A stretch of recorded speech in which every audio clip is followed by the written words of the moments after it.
Well, hello, Wilfred Lee. How are Hello, Lucinda. Nice to see you again. you? Nice to see you too. So, of course, you're on here to answer questions that were sent in by pro se litigants. So, you know what? We're going to get right to it, okay? Yes. Okay. So, the first question is, why did you sue pro se? Okay. So let me start from the beginning. There'll be a little bit of elaboration here because this is very important. Okay.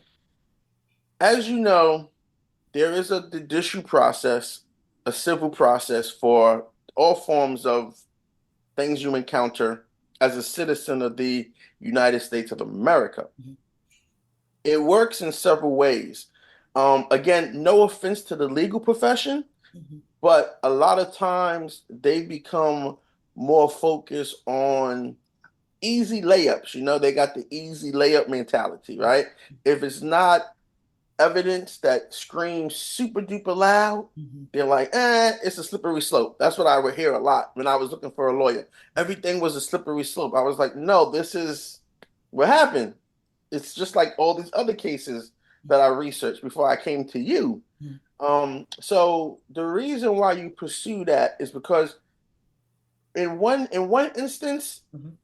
the way that the United States is set up is you have these rights, Mhm. but also there are bias to citizens exercising their rights, right? Mhm. So the whole point is really to keep you in ignorance. Okay. So sometimes, well, as an industry or a sector, we're going to shy away from these things. There's certain things that they just shy away from. Some of these categories, primarily, right, like right now for the last 20 years, let's just put it out there, race discrimination, right? Mhm. They want to make it non-existent in the 22nd century. Mhm. And there's been a higher success of these cases going to summary judgment on the standard judicial level, not the appellate level, but the basic judicial level, and succeeding. It's like a snap. Mhm. So due to those factors, they're like, we're gonna, as an industry, this is what I feel they say, we're gonna shy away from that. This is an example. Uphill battle. It's not an easy layup at all. You're walking into a form that is totally dangerous and against you. And why is it against you? Because they think you're just, they're trying to gaslight you on one side, and on the other side, they know that if you understand these rights, you can really get a stranglehold on people. You can get your hooks on the people. It's the same way when you're a plaintiff bringing a suit, though. The defendant, the attorneys, and sometimes the presiding judge, they're not all the way in cahoots, but they can be. Not all the They way. can be Yes. judicial bias. And a lot of times it's simple stuff like they went to the same law school, but mainly from my experience, it's because they're not going to let what they call a pro se, a layman's Mhm. upheave them, show them that your law degree isn't good or you don't know the law, even though you do. And I have the proof to show that. So why you do pro se is because you want to exercise your rights, the fundamental rights that the forefathers didn't have. That's why they gave it to us. So understand the founding fathers, they belong to a king. That's where all this comes from. The court, all that, all those terms, but they belong to a king. They couldn't do pro se. They couldn't just walk before the king. It was a process. Mhm. So they changed that. And when they made the Constitution, they primarily put that in there so that citizens would have, I forgot the term, but citizens would have the right to exercise um, the parts of the judicial process without legal representation. Okay. And that's pro se. So that's why you do it. You do it primarily to exercise your rights. That's why they put a statute of limitations on it. Mhm. A lot of cases don't even a lot of winnable cases lose on those technicalities. They Mhm. waited too long. Yeah, They that's A true. couple of months, a That's few true. years, you'd be Mhm. surprised. It's the Oh, window I'm is so not surprised. small. The window is That's why with me, I'm on it like that. Like in 24 hours, I'm on it because the first thing they do is say, "Hey, look, the statutes say 36 hours. He's 37 hours. Sorry." And Mm. you can have a hell of a good case, but they get you on that time frame. They like this with that time frame. It's That's the true. first thing they look at. So you do this to exercise your rights if you're going to important, and Right. that's why you sue pro se. Yeah. And I like what you said about you stay on top of things. That is so critical, isn't it? This is it's doable. I always say it's doable, but like you said earlier, it's work. and you got to stay on top of the deadlines, don't you? Yes. Oh yeah. Oh yeah. I can tell you you have some advantages, but we'll talk about that later Yeah. because underestimation is a strategy. You're Mm-mm-mm. going to be very underestimated as a pro se. All you got Mm-mm. to do is catch them sleeping at the wheel once. And I've caught them every time, and they be like, "Oh, you're over exaggerating." No, Yeah. these are the federal rules of civil procedure. I'm just exercising the rule. Yeah. You Yes. know, Yes. Yes. you should have. Exercising Yeah, the rules. Yes. exercising the rules. Yes. That's why I say. That's why I say you got to know these rules. It's like baseball. Yes, Baseball you got a do. lot of rules, and if you know the rules, you can score a home run Yes. without ever hitting the ball. Yeah, things I often say, you exercise the rules, but the only way, it's like you just gave an analogy of baseball. It's like the baseball is the rule, but what gets Yeah, the rule executed are the facts. yeah, It's like the actually bat. yes, You see what I'm yes, saying? That is a very good analogy. So yeah, yeah, you got to have your facts and able to get the law accepted by the court, if you will. yes, Yeah, yeah, yes. yes, yeah, yeah. Because I've been in situations where the judge is literally like, "My hands are tied." Defendants, attorneys. See, when the more you can, I don't want to say it like that, but there's really no better way to say it. The more you can humiliate and use their underestimation against them, the underestimation they have against you against them by use of the rules, the more you can produce valid motions, it gives you so much leverage with the judge, and the judge will become an advocate for you because he expects them to show up for work. You are going to be put under a microscope. You will be you like pro se's have no idea how dangerous the form can be, but you will be put under a microscope, and a good judge would tell them they're expected to show up for work. So when you have the sloppiness and you use those federal rules of civil procedures against that sloppiness, the judge will automatically become your advocate because he's like, these guys are just too okay. They're asleep at the wheel. It's going to cost them if they're wasting my time. Yeah, I This understand. guy So, shouldn't be doing little discovery rules, and he shouldn't be. They know what they're supposed to do. right. So you're talking about really you're getting into strategy, which is the next question. Yes, yes. How did you prepare for settlement talks, and what was your approach, your strategy? And I think when you said humiliate them, that you didn't mean that in a mean, corrupt way. No, no, no, I no. just want the audience to know because that's Yeah, not your heart. You're not that yeah. kind No, of no. person. But I'll explain. I'll explain. Yeah, I love talking about money. Okay, so first thing is you got to go into this with a number. But what I've learned is that the number isn't as important as this one topic. If you don't hear, I'm going to give you the realest truth about this from my research. okay. Do not walk away with nothing. Mm-hmm. There are a lot of people since the 50s, since Douglas versus the main case they always use, Douglas versus Green or whatever it is, McDonnell Douglas versus Green versus McDonnell Douglas. That walk McDonnell away. Douglas, is that what you're Yeah, referring to? McDonald. Yes, Yeah, McDonnell the Douglas. first one that they used for prima facie. Yes, yes. Douglas, Green walked away with nothing. Mhm. I'm pretty like let's this the statistics of how this ends is always in settlement. Very rarely do they go to trial. They always in a settlement.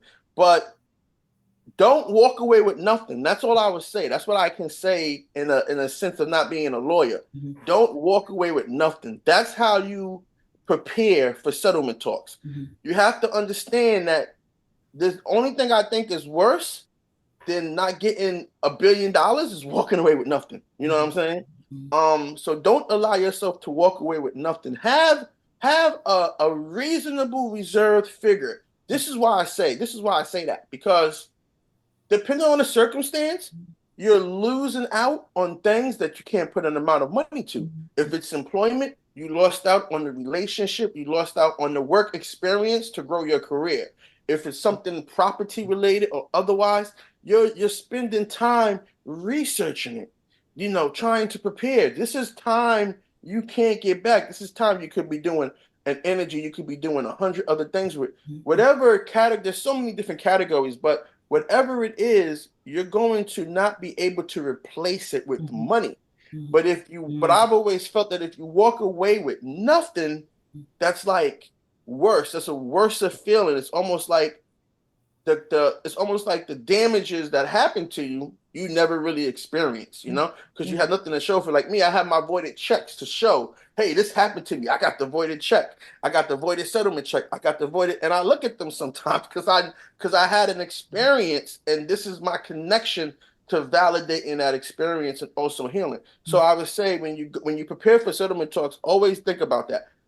Can I live with getting nothing? Mhm. Can I live with getting nothing? That's the first thing.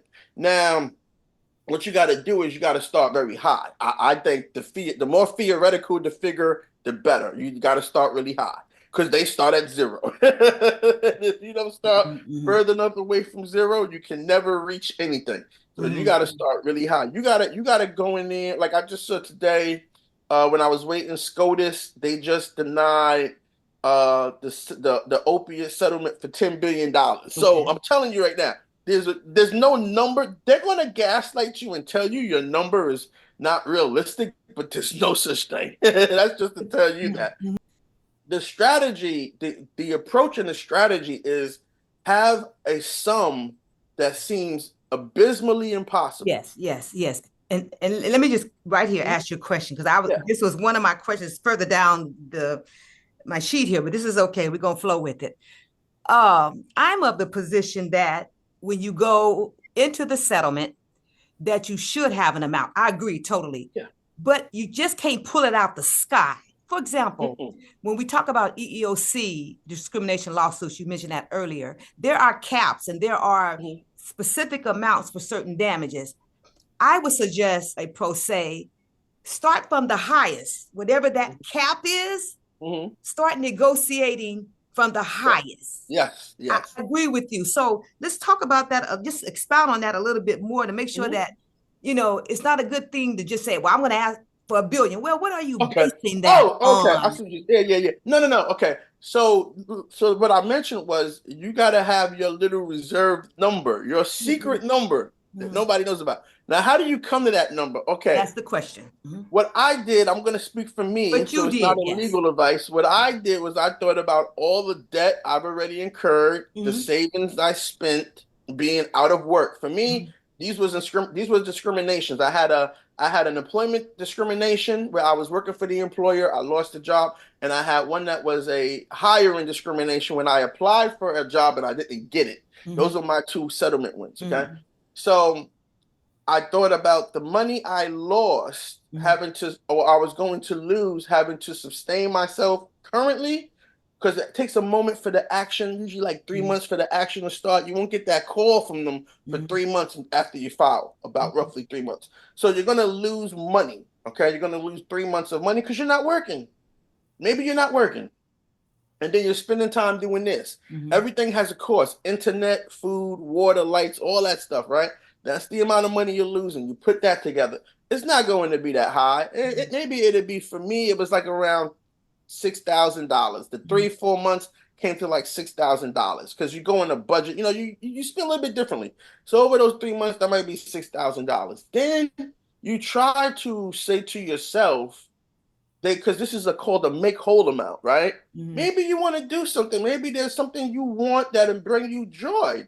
For Mhm. me, it was travel. So I said, what's my make whole amount? What's going to get me out here living the life I want to live? And Mhm. that's the number I put on top of whatever I've already spent, waiting for the action to proceed. And that was my figure. That was my reserve figure in my head. Mhm. Okay. Meaning that I go in thinking, okay, I need to get at least this much out of them. I need to squeeze them for this much. I Mhm. gotta say, we got really, really close. We got very close to the actual amount. How did you show the violation justified the amount you were asking? Oh, well, that's a good point. Okay. So you gotta, so what I did, okay, so this is what I did. This is what worked for me.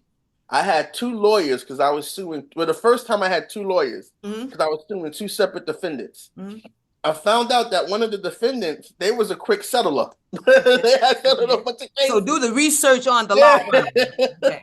So I was able to present that to the court and be like, yo, you gave a settlement conference. They ignoring it. They don't want to settle with me, but they always it's a bias. It's a racial bias.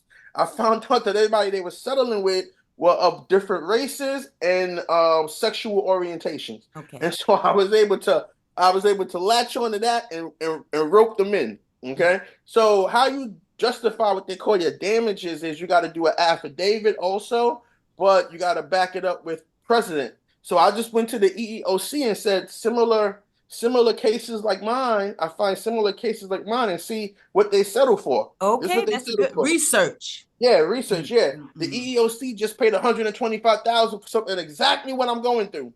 I mean, they just paid the EEOC 125,000. This is not unrealistic. Okay. You know what I'm saying? So that's what you got to do. You got to use the best source of truth is the EEOC Mm-hmm. because they set the barometer for what they're ultimately willing to pay. Mm-hmm. Because the best case scenario, I just gotta say this. I would dissuade you from doing pro se if you can get the EEOC involved. Don't ever walk away from that. Don't say, I don't want to deal with. No, don't ever do that. That's not what we're saying. This is a last resort. This is a I'm glad last. you said that because I had a YouTuber say that EEOC is a waste of time. Mm-mm, No, it's not. no. Okay, let me answer him. Let me answer him. Okay, let me tell you what they do for you if you're patient. What they do for you is they give you the most beautiful piece of documentation and research you could ever ask for. It's called the FOA file.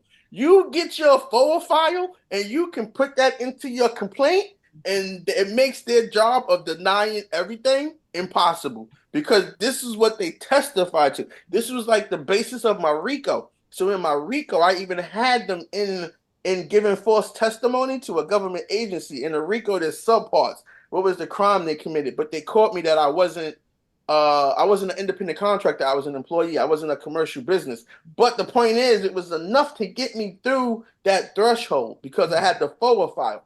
So that's what the EEOC gives you. It's your complete investigation file. It contains all the correspondence, all the counter evidence from their position statement, like you just did a video about the position statement. It contains all the substantial documentation because let's be honest, they're lying about you. So this is the lie. This is their substantial lies into your complaint. It's what they said and what you're saying, and because trust me, there's steps to this. Maybe we need to talk about that process, but I'm gonna go off topic here. So there's steps to this. Well, this is an employment discrimination. It's not general, but in employment discrimination, there's steps to this. There's one lawyer who says what they felt, what they did, and why they did it. By the time it gets to the real lawyers, the ones you're going to be in court with, you're going to see the story change dramatically. And if you don't have the proof that they said to the EEOC, you will never establish pretext, which is the most important part. It puts you in a better position when you get a settlement conference scheduled. So now, what you got to do at that settlement conference, we're going to get into, but when you want to do up front is when you go there, you want to already have your pretext together because that's what you're talking about. You're talking about, can you prove that they're lying? If you can't prove that they're lying, then you're not going to get them to say, okay, there's a chance we can lose because there's always a chance that they can lose. Losing for them means they go to trial.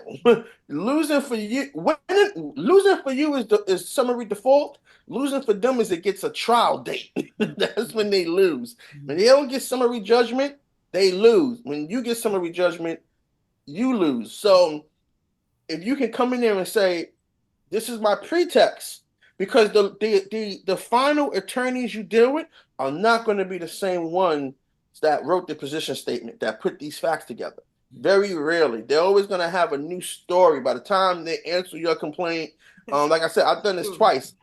I can show you the complaints. I can show you where the position statement, because it's funny you did that video because I was like, she's telling you that the best evidence is the position statement. The position statement, they were like, we didn't say that. Oh yeah, you did. It's exhibit 5 in my complaint.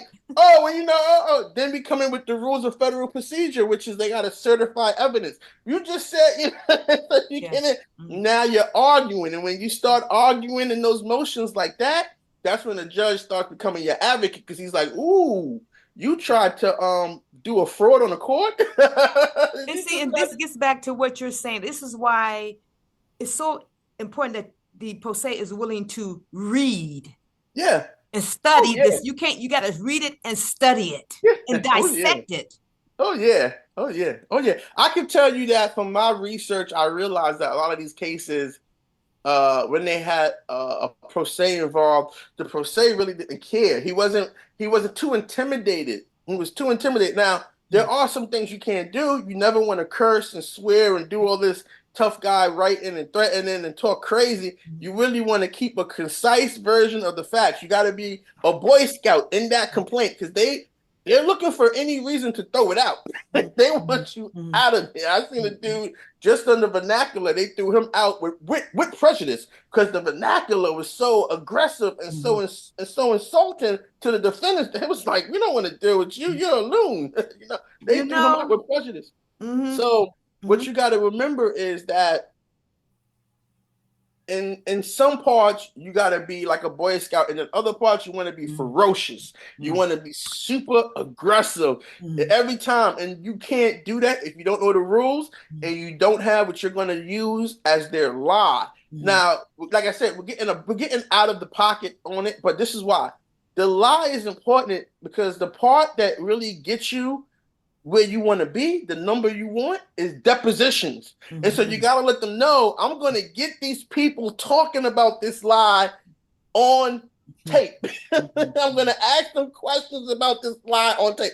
Do you really want that tape leaking out? Do you really, And then they start to think, okay, let me get back to you, because we're only authorized to do, if you have a good relationship, which is kind of difficult to have in the middle of a war, it's so adversarial. It's tough to have a good relationship with the defendants, attorneys. So I had one guy that hated my guts when we were done. I had another guy that was like, man, listen, Mr. Lee, I hear what you're saying. I can do this for you. And I'm going to tell you right now, if you accept it, I can get that for you. And if they say no, I'm going to tell them they're stupid, so-and-so, so-and-so. This is what he told me, because he knew the way I had set it up was like, it's a easy softball pitch for them. I have a settlement conference letter. This is why you need to read it, because you need to read the part in the footnotes that say the parties must come with full settlement authority. If you don't mind, things are coming up of statements made by individuals. I want to jump in while it's hot. Yeah. Jump in. Yeah, come on. One thing you just said, and then I'm going to get to the next point. You said that it does say that those who are going to appear come with the insurance policy, because a lot of times the defendant will claim they don't have an insurance policy. More than likely, from my experience, they have. I have yet to know an insurance a defendant who did not have an insurance policy cover that. What was your experience with that, if any? Well, unfortunately for me, I got told that. They didn't have. The first time I got told that they didn't have an insurance policy. The second time I knew they had an insurance policy. But understand that there are certain things the insurance won't cover. So for me, I had a RICO. Their insurance wasn't going to cover $1 trillion anyway. So it didn't matter. But so it was a mute topic. The second time they had an insurance policy, you gotta really think about what you're gonna. I like to say give and take. For me, I learned the second time. When I did it the second time, I learned that chasing down that rabbit hole of the insurance policy, for me, my circumstance, it was mute. Only because I asked for so high an amount, it's not factoring in. I got you. If you don't have an aggressive nature and you're within the insurance policy, that's different. But like me, I have an aggressive nature. Like I really go in there with like a Googleplex. My damages be a Googleplex. And you might think it's never going to go through. They're not going to listen. No, listen, you don't understand. I just told you, SCOTUS look, there's two things you got to remember. There was a defamation of a guy named Alex Jones. He got to pay $500 million or something like that for his defamation judgment. And SCOTUS just turned down a $10 billion settlement, which means it was probably 3 times that amount in the judgment. So you got to understand, these numbers are factual numbers. These are not unrealistic results, right? Right. But there's no insurance policy for that. The Mm-hmm. insurance policy covers several $100,000 at most. So Mm-hmm. if you're gonna be a little bit conservative and you're in like 500,000, something like that, then that's when you want to pull in but then you got to compel them. See, for me, I just didn't want to waste time because I'm And I all about understand. I motion understand. to discovery is a waste of time. It's not a waste of time, but I mean, it can be a waste of I time hear if you. you make mistakes in it. So Yeah. you got Let me it's a say this, doc. but let me Yeah. let me say this though. I'm certainly not suggesting, and I agree with you, it could be a waste of time.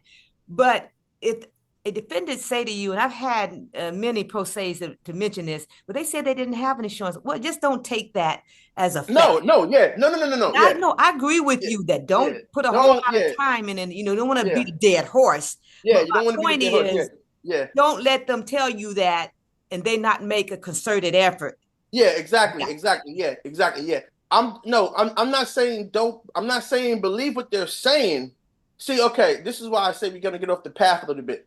So you gotta understand, this is all about you getting the documents you need, which they have. Mm-hmm. In certain circumstances, like employment discrimination, nobody's going to let you go on a fishing expedition. That means you got Yeah. to prove the discrimination. They're Yeah. never going to allow that. So one strategy, you got to think that they're trapping you, right? They're getting you into a trap. What is that trap?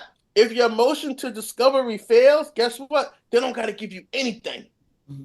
ever at Okay. all. So Okay. you're making another difficult battle for yourself. Yes. So you want to try to be like, what I did was I was like, I'm gonna threaten, but I never really pulled the trigger. Now Uh, I pulled the trigger on things that formatically I knew I could win, like the federal rules of civil procedure, like certifying discovery. What does certifying discovery mean? That means that the attorney has to make sure that it's true. When he hands you a document, it has to match the document you got. yeah. It can't be a conflict. Yeah. Yeah. Yeah. Yeah. Go on. So unless you know for a fact Mm-hmm. that there's a document that they have Mm-hmm. that is undisputed, you Mm-hmm. never want to pull that gun on the motion to Mm-hmm. compel I got because it can blow up in your face. you. Yeah. And I got to be honest with you, with the issue bias, they want to help them. Yeah. So if they can help them, It's they can knock unfortunate. out 80% of the problems right there with that motion to compel denied. Guess what? You're never getting nothing now.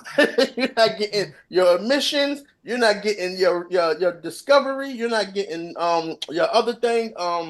You're not getting your 25 questions. I forgot what it is because you got written. Interrogatories, Yeah, you're not getting your interrogatories. You're not getting nothing. You're, admissions. you're, Yeah. you're dead in the water. You're not getting deposition, subpoenas. You're dead in the water because it all falls underneath that umbrella. And discovery is 80% of your process. So you want to keep that process going, Yeah. you Yeah. know?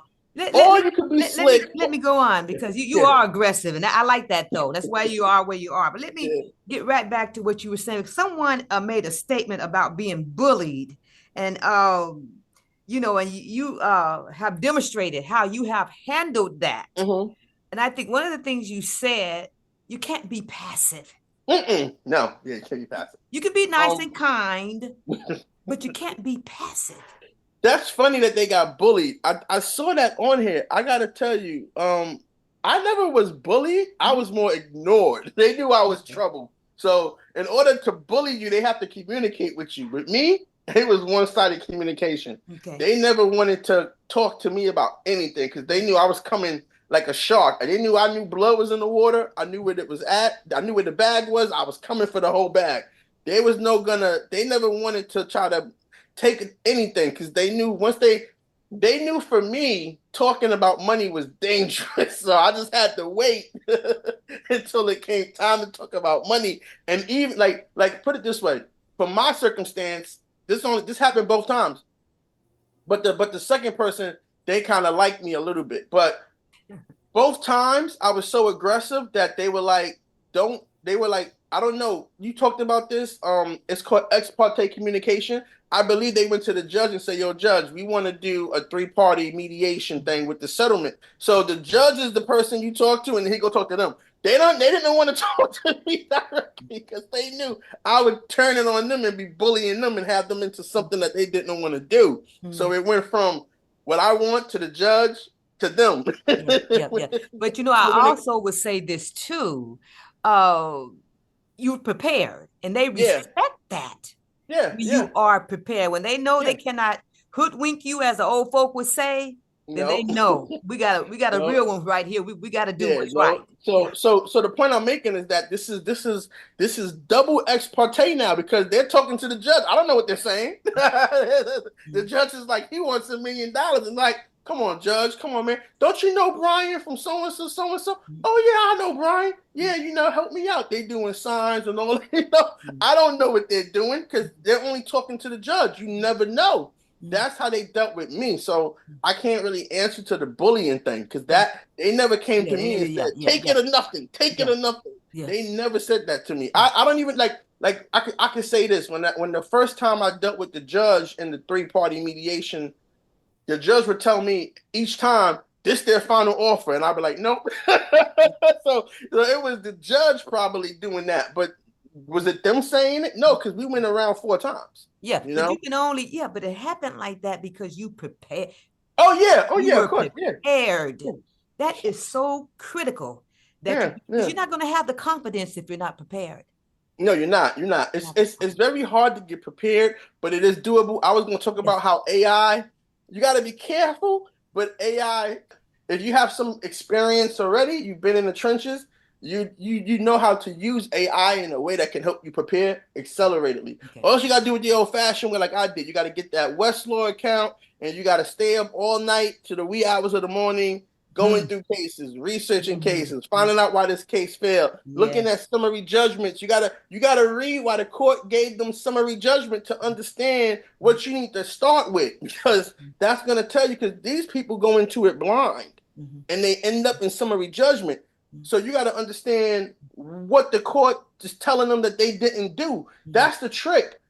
These summary judgment motions are like what's the word? They're like that cheat sheet because the court's saying, well, you didn't have this, you didn't have this. Mm-hmm. Like I've seen it Yes. where a simple, like the court's like, you gave no evidence, no affidavit. You got to read a lot of the judgments, the motions, Mm-hmm. summary, all the motions that fail to understand how to make yours succeed. Mm-hmm. That's really Mm-hmm. what I was saying. These are cheat sheets. That's Mm-hmm. what you spend up. That's what you spend all night doing, and then you got to do the shepherding and all that stuff. But Mm-hmm. if you read through these motions, you can understand how to make your movement succeed, even with the Mm-hmm. settlement, even on the settlement level. You Right. can understand how to harangue them for settlement, because that's what I found. I found that the first time I found that one of the lawyers, they were settling all these cases. They had like 6 cases that settled in a couple of months of being filed, and we were on like month 8. We were on like the 8th month, and I said, "Well, your Honor, something's going on here because she's done this before. She's." But when I talk to them about it, I get ignored. And per the Mm-hmm. settlement thing that we have here, we supposed to have discussions. I want a date. I don't want to wait that long. I need a date today. Because I had um about 6 or 7 people to make statements about leverage. I know you spoke on it a little bit, but let me just if I could just give me a few minutes, okay? Yeah, Here, like yeah. one person uh wanted to know if they could use um, their law degree. One wanted to know if the former employer could pay for their specific treatment. Uh, you know, Again, two asked for, and the other one asked whether they could use their degree, and there were some other things too. So without giving advice, and I'm saying this because I want those people who send in their information. I hear you, and I know that leverage is a question for them, and I think leverage personally is powerful. So if Mhm. you can tell us just from your experience, I know you use leverage. Mhm. Yeah. So from my perspective, the best leverage you're going to get is the threat of motions that are able to be sanctionable.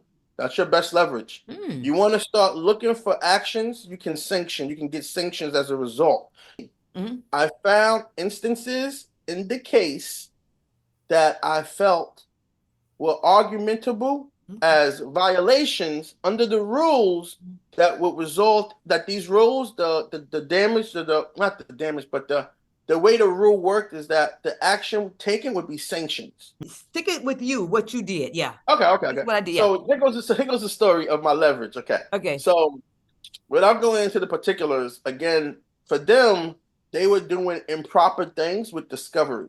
They were playing a deck of cards. They were hiding. They were trying to throw me boxes of stuff, and they were just doing a bunch of stuff that was improper.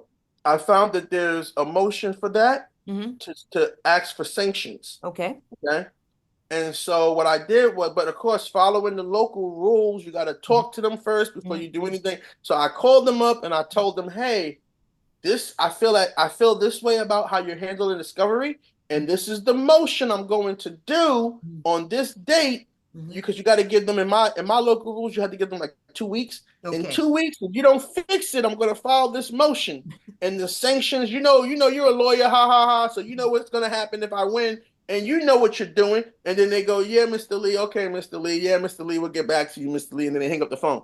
So for me, what I did for my leverage was I used the sanctions, because the sanctions are like breadcrumbs to you get into blocking their summary judgment. You can use sanctions to block their summary judgment. So that's what I use as leverage.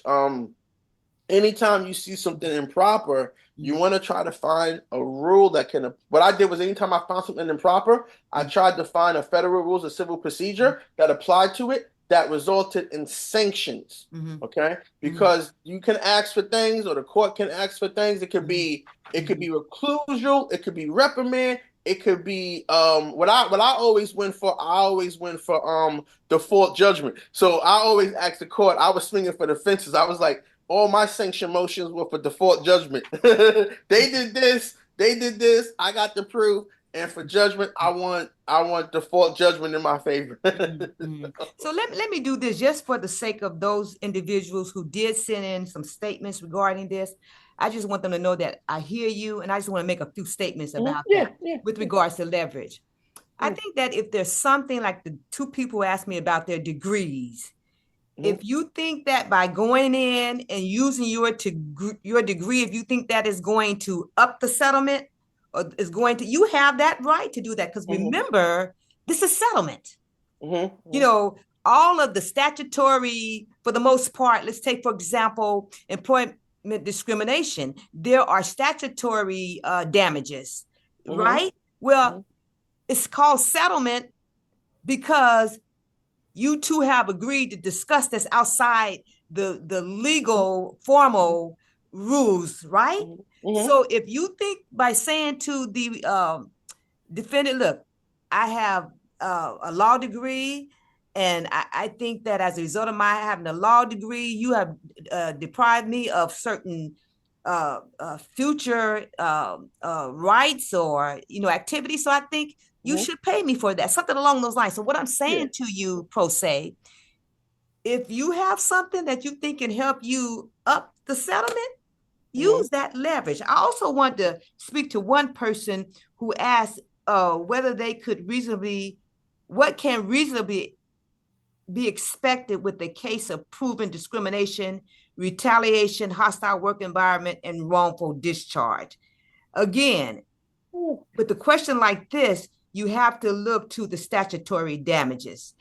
But in this case, remember, in settlement, the statutory damages, although you can, in terms of having a figure, and you talked about that, in terms of having an amount, I would encourage you to look at those statutory damages. Start from there. In terms of answering this individual's question, what can be reasonably expected with a case of proven discrimination? You don't know. I mean, if you go to trial, a jury is going to have to, right? Jury is going to have to make that determination. You go into settlement talks, you're going to have to work it out. You're going to have to use your leverage. So I want to make those points. Yeah. Let me jump back in on the law degree thing. So this is the thing about that. I researched cases where lawyers stood in as their own pro se. Honestly, it did not go well because they were held to a level of scrutiny for being extra aggressive. Like they looked at them like having a Swiss Army knife, right? And they were super duper aggressive with it, and so that backfired on them. I I got would you. actually say though, I would actually say while a law degree does help you understand what's being said, because me, I don't know the form. The form is in another language. It Mhm, sounds like English, but it's not. That's the mhm, thing. You got mhm, to translate this stuff mhm, mhm, because it's in another language. So I mhm, have like Black's Law Dictionary somewhere mhm, around here, right? mhm, Because what's being said to you is said in a vernacular mhm, that sounds like English, but it's a legal version of mhm, talking, and mhm, you got to understand what it means. mhm, That's the thing.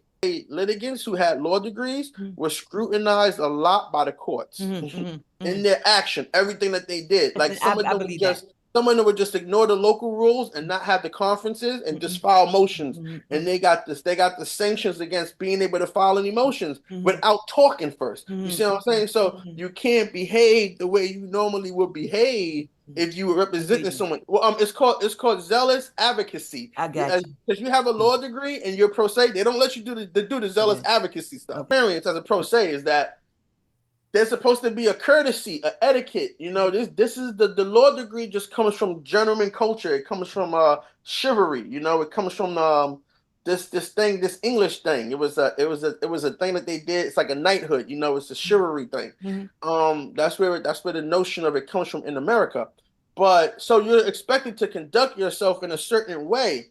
You can't be a zealous. My research just showed that pro se's who were lawyers Mhm. or practicing attorneys, they were not given the right to be zealous advocates for themselves. Understand. They had to be Understand. real passive. They had to be too passive, almost like rolling over. Understand what you're You saying. know what I'm saying? I For do. I me, do understand what you're yeah. saying. So like if a lawyer or an attorney was like, I want $1 billion, they're like, get out of here, man. You know you're not gonna get that. Where I do it, it's okay. So there's Yeah.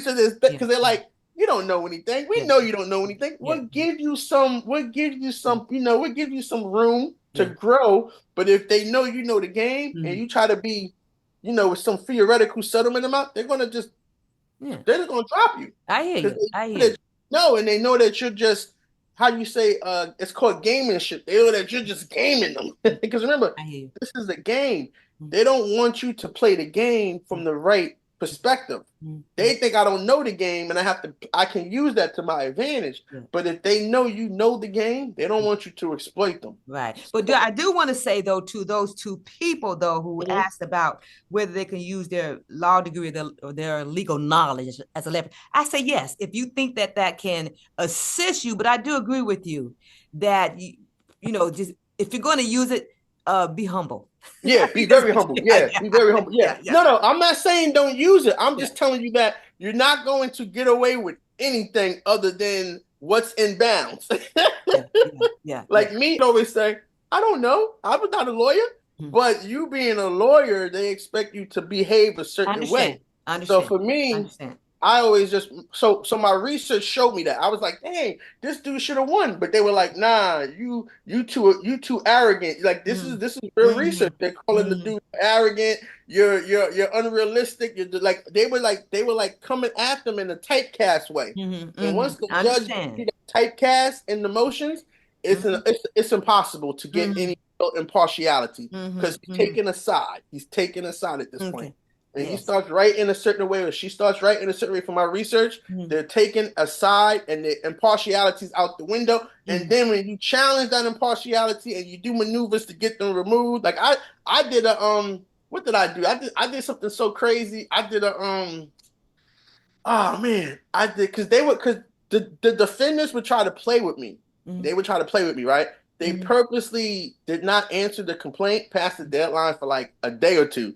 So Mm-hmm. I moved for default judgment. I was like, nah, you're not gonna play with me. I'm watching. Oh, and time's up, default judgment. I don't gotta talk to you about that. And so, and they was like, ha ha, he caught us, judge. But we know you're gonna throw it out, right? Mm-hmm.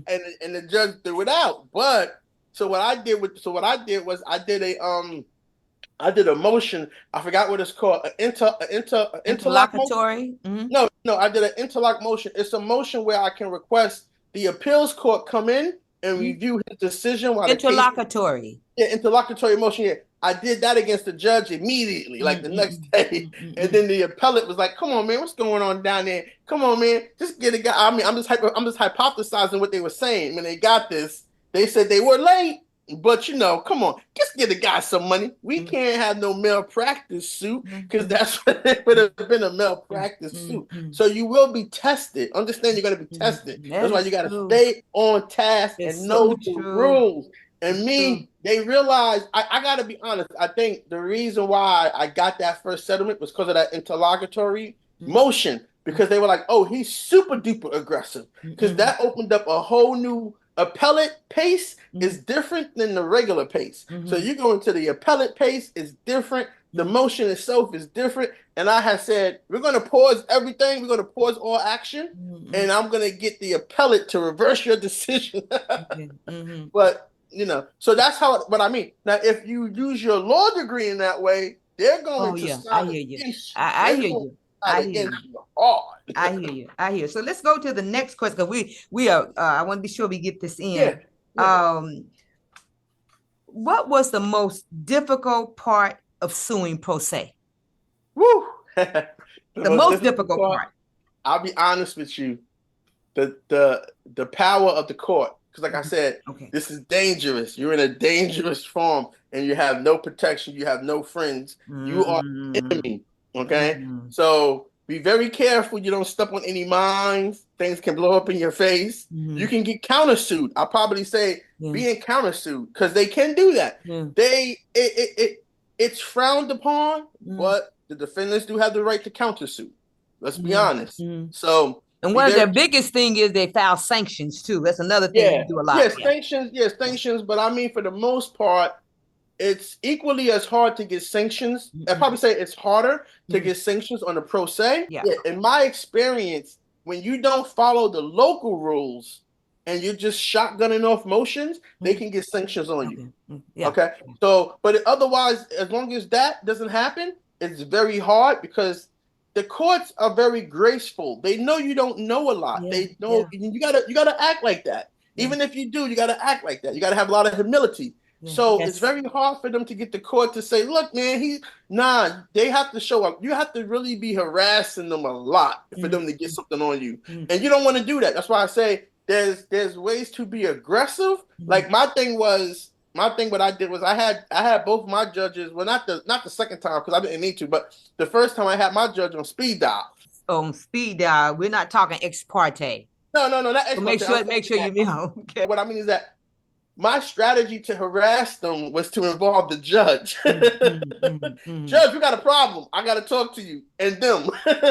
Okay, we talk together, and I do this enough to her keep, because they got to show up. I do this enough. That's how I mean, I'm not going to say it too much in a certain way, but you know what I'm saying? I used the methods I had available to me to harass them without it looking like harassment. You use whatever is available to you legally and lawfully. And then I would do this so much because, like I said, okay, I can say this then. What I wanted to do was, I learned that, this is what I learned personally, that what leverage gets you to settlement is the expense they have to pay versus what you want. In between that difference is your actual amount. So you got to try to make these attorneys for the defendants get billable hours, get billable time. You got to keep them working, so that when they bring that bill for the first month, they're like, whoa, we could have just gave them half that.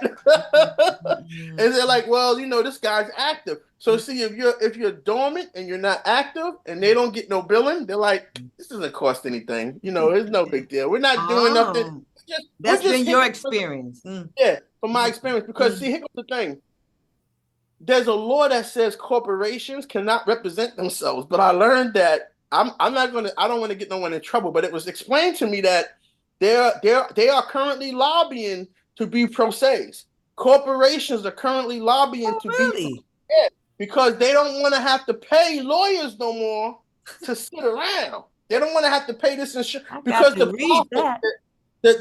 corporations work in a structure of revenue, and a lot of their revenue, like 15-25%, goes to just having people that don't do anything until they're sued. And then when they're sued, do a lot less, because they're just there because corporations can't be pro se's. And they got to pay for this. That's the liability of being in business. So they're actually secretly lobbying right now to get that.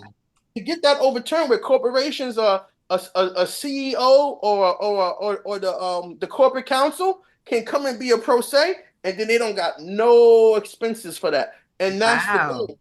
How you get the actual real leverage is by making the cost for them to litigate. And this gets hard because the bigger the company, the more money they have. So you got to keep those defendants busy. You got to keep their attorneys busy because every time they look at something you send, that's $5,000.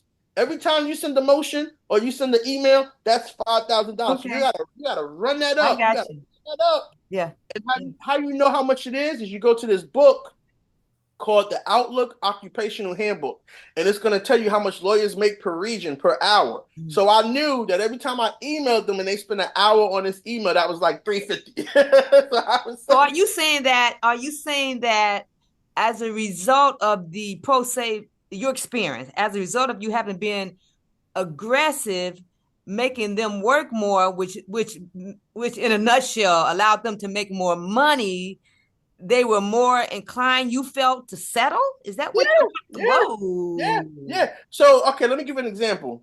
Most Just from because your experience. yeah, from my experience, okay, I researched and I learned that okay, I could talk about employment discrimination because that's mainly where I was at. Mm-hmm. With employment discrimination, most docketed actions have about they call them on the side of your docket and pacer, there's a number. Mm-hmm. The first number is your complaint, then there's some other stuff, then at some point maybe 6 or 7 is their answer or motion to dismiss. Then there's other actions, right? I was able to correlate because I work with patents. I was able to see a pattern that most docketed actions in discrimination don't go past 52 as a number. Like 52 is the summary judgment. That's all that they were doing. That's little. That's nothing. That's basically you serve the complaint, you get the scheduling order, you get the stuff, then they do a motion to dismiss or an answer, you reply, they respond to that reply. For me, they didn't do a shotgun dismissal. And I Okay. researched that that was because they wanted it to go into merits. Okay. So I got a partial. What they did was they threw out all my RICO stuff and they kept everything else. Okay. That keeps your action going. Now, after that part, pretty much that's like maybe 15 or 20 around. The docket actions pretty much die out until you Wow. get Okay. discovery. And Okay. then when you get to discovery, that's just, you submitting the affidavits, the interrogatories, and then comes summary judgment. Mm. But what I was doing was I had so many docketed actions. I was like in almost in 200 docketed actions Mm. because I was doing so much movement. I was always filing something. I was doing things. I was motions. I was filing. I was asking for settlement conferences. I was just my thing was to utilize the Wow. rules I could use with the Yes. court, Yes. which was filing. Mm. I gotta say this. I gotta say this. And as a disclaimer, non-frivolous actions, Mm. meaning your action has to be sustainable. Yes. That's the most important part. You can't just do it because you want to do it. It's got to be Absolutely. like a Absolutely. real thing to it. It's got to because you're Absolutely. And let me just hold your thought, a plug in right there. Your case, I always say, Wilfred, is got to be based on the facts and the law. yes, Every cause of action has prima facie elements. yes, The yes, only way you're going to prove those prima facie elements is with your facts. yes, You got to exactly. know both very, very well. But go Exactly. on. Mhm. So what you want to do is, so what I did was this. This is how I stretched it out because I said, wait a minute, these cases all end around this number. Two things are happening. Mhm. They're really quick. The Mhm. defendants aren't working. If the defendants aren't able to bring these bills if the attorneys for the defendants aren't able to bring them a lot of bills, there's no reason for them to give you any money because they want to get out of this without having to pay a lot of money. That's what settlement Never is. thought about So that. I said these things are just dormant. Like sometimes it'd be a gap in the action that was like 6 months. Like after the dismissal and the final reply or a sir reply, it'd be literally 6 months. Then it would be the court ruling on it, and then it'd be a partial. Most times for me, Wow. I saw that pro se's get partials. They don't really just throw it all out because you can always amend. See, that's the thing. That's where I probably would disagree a little bit because even though the motion to dismiss can happen, they say you have leave to amend. You have to seek leave. Yeah, you have to seek leave to I just want amend. to make that Exactly. point. Yeah. Exactly. So that's the thing about it. So most times they give you a partial, and well, I got a partial, and then what happened was I noticed in other cases during that period there'd be like 6 months of no action. Guess what that means for you? No money spent. Okay, because you want to be able to put a cost to your action. And until you put a cost to your action, whatever they got to spend in between that number and what you want is what you're going to get. Because if it's hypothetically, it may cost $300,000. This action may cost the corporation $300,000 before trial. So now they may only be at 25, right? They're usually at 25, 50. It depends on the law firm. You can research that too. You can find out what it costs to use that law firm. But that amount to bring them on board, let's say it's 50. Let's say they get an estimate that it's going to cost them 300,000, and this costs 50 to bring them on, and maybe you want 100,000, so that's 150,000 they can spend versus 300,000. But they're guaranteed to spend 300,000 because the most important part is going to be their summary judgment motion. I would say, in my opinion, they do have a set of money put aside from you because they got to spend. It's not coming out of their pockets. It's coming out of your allocation. They have an allocation, right? And so you gotta be careful. But what it is that's what it is. But if they're not working, it's the other side of it. If they're not working, if there's no expense to the case, they're like, it's only 50K. He wants 40. Nah, we're not giving him nothing. You know what I'm saying? Okay, You'd be surprised if they got to spend 80 and give you 40. They'll give you 40, but if they got to spend 50 and give you 40, they're like, forget about it. We don't got to worry about it because the liability is the same. There's no liability for them. Okay, all right. Insight. Now that's some insight. And appreciate that. Yeah. From my experience, this is what happened with me the first time. We had reached a settlement agreement. Not really, tentatively. We kind of had an idea about what's going to happen, but they were like, we're not going to affirm anything to after depositions. So they still wanted to make their money. They wanted to depose me to make their money. That's how I looked at it. The lawyers were like, we got to get the deposition. That's one of our biggest billings. We're not going to let them off the hook. We gotta, they gotta get their pound of flesh from the corporation. So before I could even, so basically we had a deal. It was like this. The deal was that they'd come to the settlement date with full authority if they could depose me first. That's what it was. Now, maybe that was to see how I would testify. Maybe that was, but I don't think that's really what it was. But that is a strategy too. Yeah, it is a strategy. Yeah, that is a strategy. But I don't think that's what it was. I think it was really just for them to build a corporation. They just wanted to get some extra billing. They didn't want to end it right away because this was during COVID. For me, it was during COVID, so business was slow. Maybe normally they wouldn't have been like, we're gonna sit here for 3 hours and talk to you on camera. But I look at it like that because it was COVID. I look at it like they just wanted to get some billing in, But then they were like, okay, we'll come to the settlement conference, and they came and we settled. The biggest part of your discovery is going to be your deposition and using that for settlement. When you do a deposition on the defendants, okay, because all you got to do is get them to say something that gets you to a trial, that gets it into the hands of a jury, is going to possibly give you triable facts. That's your evidence to defeat summary judgment. Because in fact, that's what they are.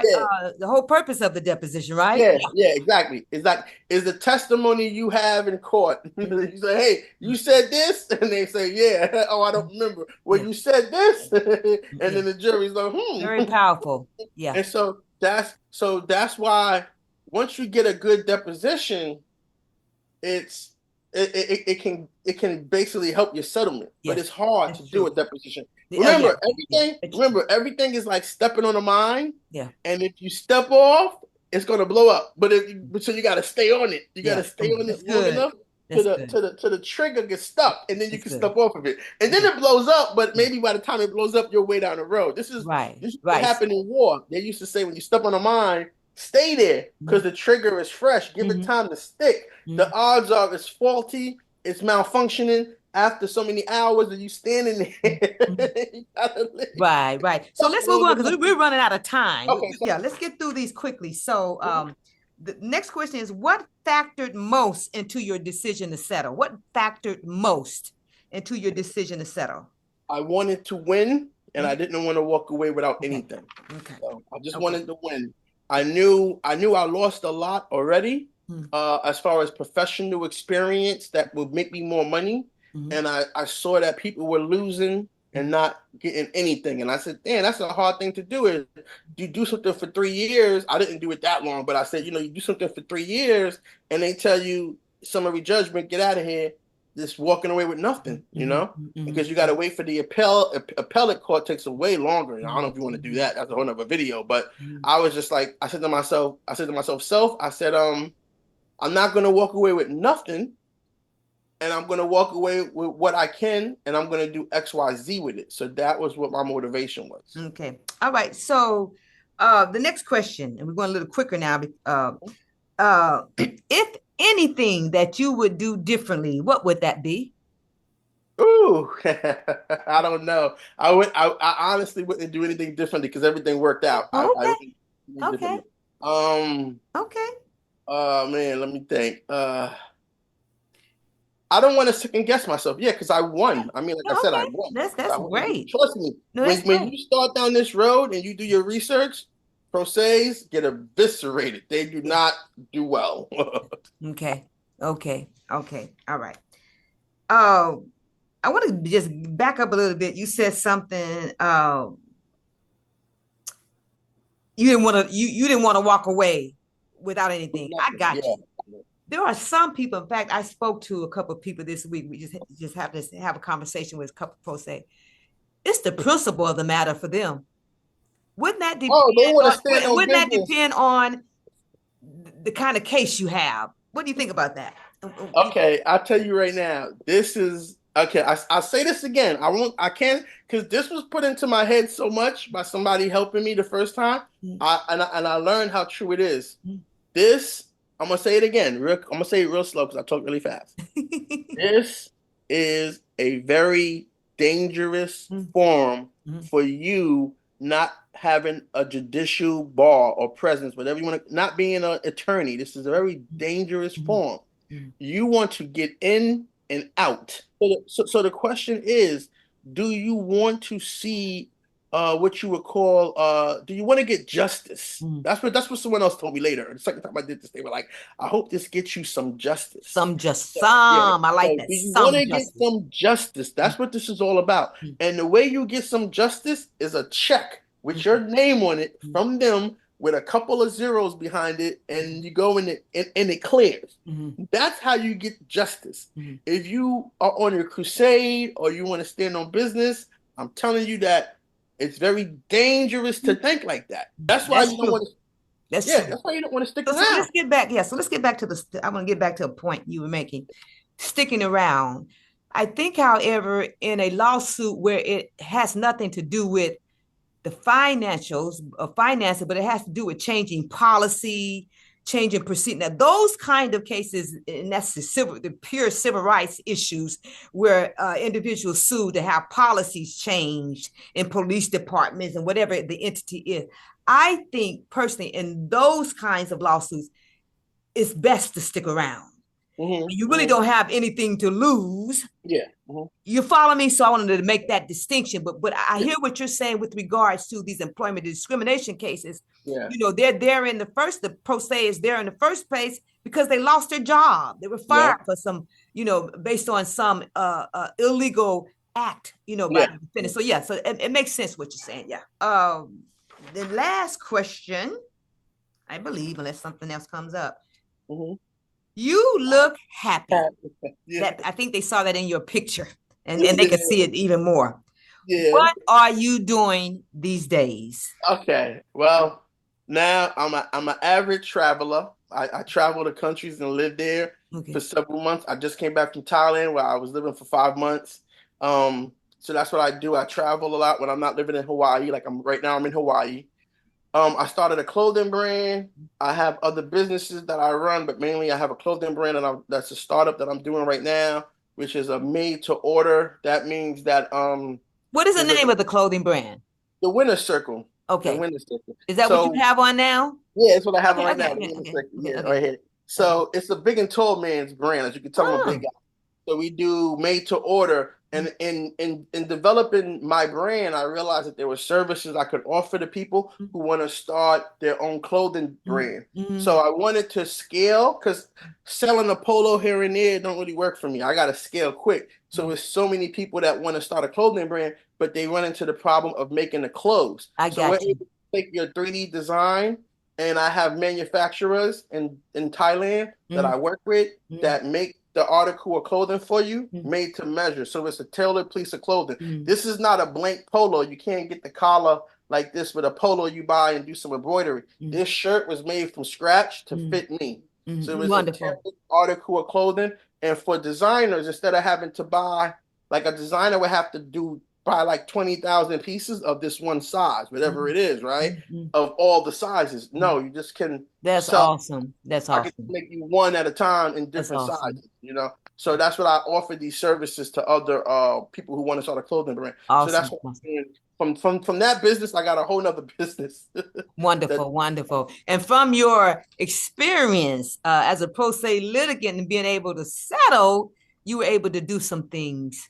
You used the yeah. money Because wisely. the money helps. Nothing beats a lump sum. Yeah. I'm not a good saver. I'll be honest with you. I'm not that good at saving. I get impatient. So for me, a lot of money at one time, I can make a move. I can make some Yeah. moves. You know, that's Yeah. that's what the whole argument is about. There's a whole nother topic about capital and wealth. But for me, so that's what I was looking for. I was like, man, you know what?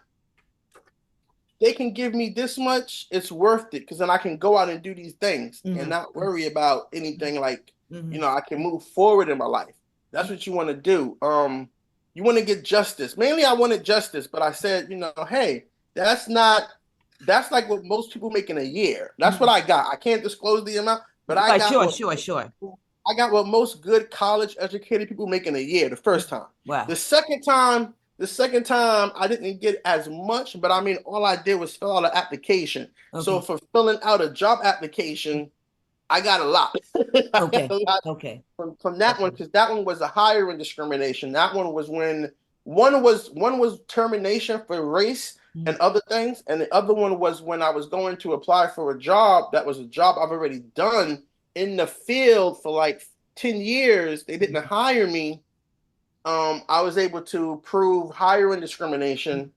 And so I got a lot more than they wanted to do. Like I told you, the lawyer told me, he said, I can do this for you, Mr. Lee. And I'll tell you right now, if you want to, I'll go and tell them you're interested in this. Yeah, go on and make it happen. Because I wanted to get out the country. I was like, I was moving around anywhere. I didn't want to do the same thing before and really like, because when you can get them to talk to you about money, respect it. Trust me, respect it. Because they really come in with this. They come in with that. So when you can get them to have a conversation with you about money, respect. So I wasn't going to be like what he's talking about. I could say this. What they gave me the second time was half as much as what I got the first time. Wow. So I got half as like so because they knew what I got the first time. So they knew, okay, we give them because they talk to each other. So they knew what they gave me Yes, they do. salary. So they just said, okay, we offer him half that, he'll take it. Because they were going to lose. They were really going to lose. But I was a bit impatient now, and I was like, well, I get what I want. They talking to me about money, and I like this number, and I was already straight. I wasn't hurting. The funny thing was that because okay, let me say this. So this is how my second action happened because it was funny how it happened. And this is a fact you got to mention to them too. You have to You mentioned it to them. Okay, you have to mitigate your damages. Remember that. You got to look for work. This is employment discrimination. So as I was mitigating my damages, as I was looking for work, I found a job that I could do that I was already qualified for. And they didn't hire me. And then I found out that they didn't hire me possibly due to racial discrimination, age discrimination. And so that was able to get me into a whole nother thing. So as soon as I rolled out of one settlement action, I was in another district suing another company for this. And then that just happened to, so it was kind of weird how it happened for me, because they would call it something litigation. I forgot the word, but it's a word when you sue people a lot. They would call it that. But Litigious. litigious litigant. Yeah, yeah. But for me, it was actually certified by the EEOC. So I was able to do it because the EEOC was like, okay, here go your right to sue letter. Yeah, you're kind of right, but we're not going to take it up. But you're kind of right. You know, you're kind of right. Like, you had all the qualifications. You were already doing the same job for 10 years. And they didn't hire you. Why? And the reasons they gave were like really pseudo stuff. Like, they were like, oh, I couldn't. Basically, they said I bombed on the interview. I was like, really? And so when their evidence, the funny thing about that case was that their evidence was me. So now imagine me talking to their lawyer, and he's like, wait a minute. That's not the impression I get of this guy. The things that they said I didn't have were not what was being shown. Okay. So okay. that was why the lawyer immediately jumped on my side, like, oh yeah, you guys are going to have a difficult time. You said he's dumb and stupid. You're going to have a difficult time with that if this goes to trial. And it was going to go to trial, and found out he never done the job before. That was the first. Second, he was another race. Third, he was younger than me. That's all I needed. Let's go to court, you know? Yeah. So, you have to know yourself. So as you were talking, and this has been an eye-opening, enlightening thank you. Interview. And I really believe that you have imparted your experience that can really help some others, encourage others. But here are 6 words that came out of this interview. Approach, assertiveness, humbleness, leverage, preparation, preparedness, and strategy. That's what I heard.